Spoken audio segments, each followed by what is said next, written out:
Your Excellency the President, allow me to ride on the protocols already established.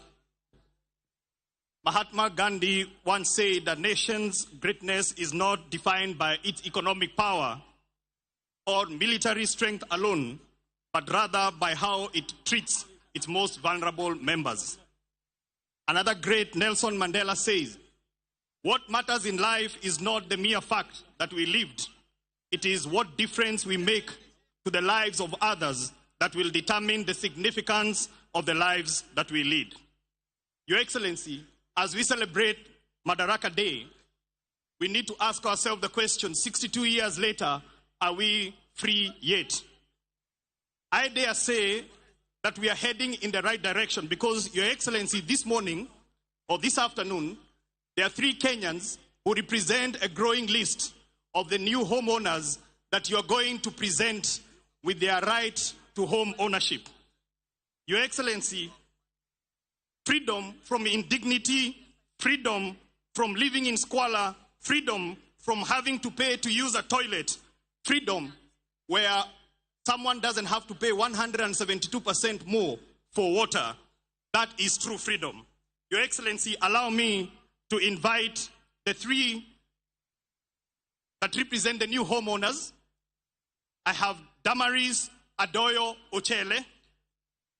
Damaris.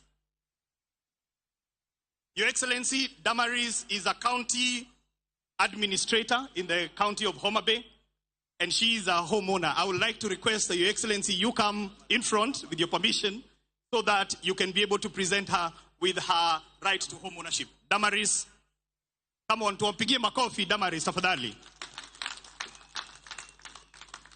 Damaris, asante sana, utangoja hapo pia. Your Excellency, ngoja tu hapo. The next person I want to invite is Victor Okoyo. Victor ni ule jamaa unasema wakubonyeza kompyuta, dola inaingia. Victor is also able-bodied differently, and that means, Your Excellency, that we are still taking care of the most vulnerable people in our society. Victor is a new homeowner. Thank you so much. Makofi kwa Victor. Last but not least, we have Helen Osala. Your Excellency, that face I'm sure is familiar because Helen Osala is Mama Samaki. She is one of the ladies that had the pleasure of cooking for you fish the other day. She is a true testament of what you talked about bottom up. When you talked about you're going to build serikali na mama mboga na watu wa boda boda.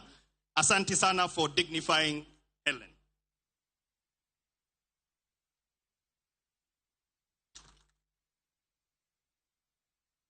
So I will ask them now to stand close to you, Your Excellency, so that they can take a photo.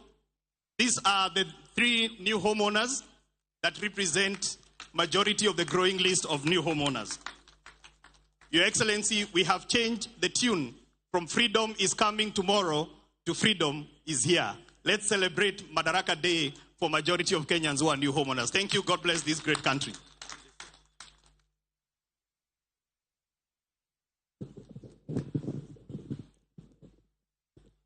Your